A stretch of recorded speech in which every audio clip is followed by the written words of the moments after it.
ఎదురాడే వాళ్ళు కూడా ఉంటారు. ఎదురాడే వాళ్ళ దగ్గర ఏం చేయాలంటే మనం జాగ్రత్తగా చెప్పి మీ నాశనానికి మీరే కారకులు అని చెప్పి విడిచే చేశాడు. భక్తి కలిగినటువంటి ఇద్దరు తీసుకుని ఆయన మళ్ళా పరిచర్యకి. నేను కొన్ని సందర్భాలు చెప్తాను. ఒక సత్యము మనతో మాట్లాడుతున్నప్పుడు ఆ వాక్యాలను స్వీకరించి తగ్గించుకోవడం ద్వారా దేవుడు మన జీవితంలో గొప్ప కార్యాలు చేస్తాడు.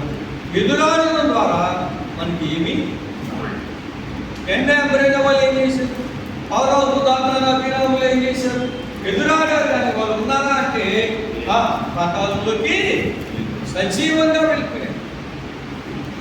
ప్రభునందు పిల్లలని నేను అంటాను, మనము స్థిరపడితేనే ఇతరులు కూడా మనం స్థిరపడగలం. చూడండి, నేను మంచినీళ్ళు తాగినప్పుడు ఆటో స్వాట్ తాగండి అంటారు. మీరు తాగారని అడుగుతారు.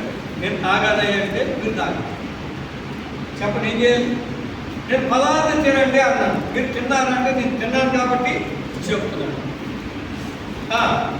మీరు ఉపవాసం ఉన్న వారానికి ఒకసారి ఏం చెప్పాను అంటే నేను ఉంటే చెప్పాలి. నేను దేవునికి దశమాగా నమ్మకంగా ఎత్తున్నాను. మీరు ఇవ్వండి అంటే మీరు ఎత్తున్నారంటే నేను ఇస్తున్నాను, మీరు ఇవ్వాలి. ఇది మరి వాక్యానుసారంగా నడిపించబడుతున్నారంటే నడిపించబడుతున్నారు, కానీ మీరు కూడా నడవండి అని చెప్పాలి. అంటే చాలామంది ఏం చేస్తారంటే చెబుతారు కానీ వారే స్థిరముగా నిలబడరు, స్థిరముగా నిలవలేరు, మాట్లాడలేరు. ఇప్పటికే కొంతమంది చెప్తారు, చాలామంది సేవకుల జీవితంలో దేవునికి ఇచ్చే విషయంలో కూడా చాలామంది అనుకుంటారు. దశమాగలే చాలామంది ఎవరు సేవకులు. నేనంటాను దేవుడు స్థిరపడడం చాలా అవసరం.